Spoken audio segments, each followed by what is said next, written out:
Hello, അപ്പോൾ ഇന്ന് ഞാൻ തുടങ്ങുന്നത് ഒരു ഡേ ഇൻ മൈ ലൈഫ് ആട്ടോ. ഫസ്റ്റ് തന്നെ ഇവൻ്റെ മുഖം കാണിച്ച് കടക്ക് തുടങ്ങാം. ഒന്ന് ഷൂടാൻ പറ്റാത്തതിൻ്റെ ദേഷ്യം ആട്ടോ. പിന്നെ നമ്മൾ സുന്ദരി ഓള് പിന്നെ എപ്പോഴും ഹാപ്പി. ഈ കളിച്ച് ദേശം നമ്മളെല്ലാവരും കൂടി പോകുന്നത് വേറമ്മച്ചനെ വീട്. വേറമ്മച്ചനെ അവിടെ നിന്ന് കൂട്ടിയിട്ട് അമ്മേൻ്റെ വീട്ടിൽ കൊണ്ടാക്കാറുണ്ട്. ഓൻ്റെ ദേഷ്യം ഇപ്പോഴും മാറിയിട്ടില്ല. അങ്ങനെ വേറമ്മച്ചനും കൂട്ടി സാധനങ്ങളൊക്കെ എടുത്ത് ഇറങ്ങി പോണ വൈകി ഒരു ചക്ക ഉണ്ടായിരുന്നു. അതും വീട്ടിങ്ങാണ്ട് കാറിലിട്ടിട്ടാണ് നമ്മൾ പോകുന്നത്. പിന്നെ അമ്മേൻ്റെ വീട് തൊട്ടടുത്ത അമ്മായിനോട് പോട്ടെ എന്നൊക്കെ പറഞ്ഞ് പിന്നെ നേരെ പോയത് വാക്കാനോട് പറഞ്ഞാൽ അമ്മേൻ്റെ വീട്ടിൽ. അവിടെ കയറിയപ്പോൾ തന്നെ കല്യാണച്ചക്കൻ അവിടെ നിൽക്കുകയാണ്. ഓൻ്റെ കല്യാണം 2 ദിവസം കൊണ്ട്. പിന്നെ ദുവമോളാണ് നല്ല ഉറക്കാം. പിന്നെ കുറച്ചൊരാൾ ഇന്ന് വർത്താനൊക്കെ പറഞ്ഞപ്പോൾ അതൊരു മക്കളെ മാതിരി എൻ്റെ കാക്ക അവിടെ കൂടി ഇരുന്ന് കളിക്കാൻ. എന്ത് ചെയ്യാനാ, ബുദ്ധിവഴച്ചല്ല, ഞാൻ പറഞ്ഞിട്ട് കാര്യമില്ല. പിന്നെയുള്ളത് നമ്മൾ ദുവമോൾ ഉറങ്ങിയതിൻ്റെ ക്ഷീണം ഇപ്പോഴും മാറ്റില്ല. പിന്നെ കുറച്ച് നേരം കഴിഞ്ഞപ്പോൾ അമ്മായി ചായയും കാര്യങ്ങളൊക്കെ കൊണ്ടുവച്ച്. കല്യാണ വീട്ടിൽ നിന്ന് ചായ അടിക്കാൻ നല്ല രസം, എല്ലാ സാധനങ്ങളും ഉണ്ടാവും. പിന്നെ ഇരുന്ന് തിന്നണ കണ്ടില്ലേ, അതിലുള്ള കടലൊക്കെ മൊത്തം ഓളെന്നെ എടുത്ത് തിന്നു. പിന്നെ അവിടെ തരപ്പോളം കൊണ്ടുവച്ചാൽ തരപ്പോളം കുറച്ച് മിച്ചറും കൂട്ടി കഴിക്കാൻ ഭയങ്കര ഇഷ്ടം. എനിക്ക് നല്ല ഇഷ്ടമാണ്.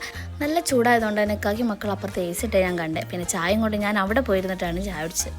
അങ്ങനെ ചായ കഴിഞ്ഞ് എൻ്റെ മമ്മയുടെ വീട്ടിലൊന്നും പോകേണ്ട ആവശ്യം കേട്ടോ. ഇൻസ്റ്റാഗ്രാമിൽ നിന്ന് എനിക്കൊരു ഗിഫ്റ്റ് എത്തിക്കുന്നത്, അത് അവിടേക്കാണ് വന്നത്. അതെടുക്കാൻ വേണ്ടിയാണ് നമ്മൾ രണ്ടാളും കൂടി പോകുന്നത്. പിന്നെ പോണ വഴിക്ക് ഇവർ രണ്ടാളും പറഞ്ഞവർക്ക് മുടി വെട്ടിക്കണം. പിന്നെ എൻ്റെ വർത്താനം കേട്ടിട്ട് നിൽക്കാനും വയ്യ, ഇരിക്കാനും വയ്യ. ഇമ്മമ്മനോട് സാധനം എടുത്ത് ഞാൻ വേഗം ഇറങ്ങിയിട്ട് ഞാനായിട്ട് പോണ വഴിക്ക് ഓടിച്ചത്. കാരണം മൂപ്പരാൾ വേഗം ഇറങ്ങി, അതായത് നമ്മളെ ഫെസിമോന്.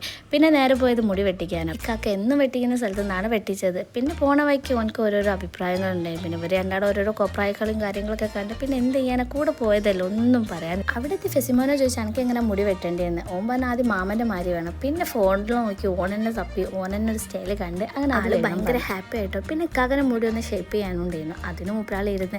പിന്നെ അത് കഴിഞ്ഞപ്പോൾ പറഞ്ഞു എനിക്ക് മാമൻ്റെ മാതിരി ഒന്ന് കളർ ചെയ്താൽ എന്താണെന്നുള്ളൊരു ഡൗട്ട് വന്നപ്പോൾ ഓൻ്റെ പൂതിയില്ല, അതും അങ്ങോട്ട് ചെയ്യാമെന്ന് വിചാരിച്ച്. അങ്ങനെ കളറിങ് കഴിഞ്ഞപ്പോൾ ആൾ ഭയങ്കര ഹാപ്പി ആയിട്ടോ. കാണാൻ അടിപൊളിയാണെന്നൊക്കെ പറഞ്ഞ് മാമൻ്റെ കൂടെ കളിച്ച് ചിരിച്ചിട്ടാണ് വരുന്നത്. പിന്നെ നമ്മൾ നേരെ പോയത് ജ്യൂസ് കുടിക്കാനായിട്ട്.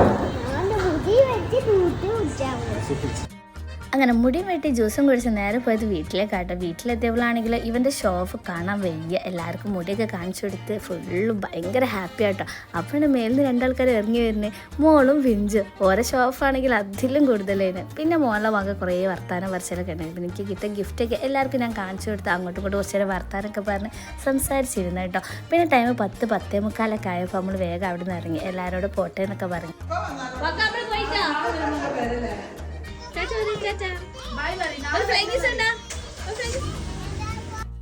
അപ്പോൾ ഇന്നത്തെ വീഡിയോ ഇത്രയേ ഉള്ളൂ. ബൈ.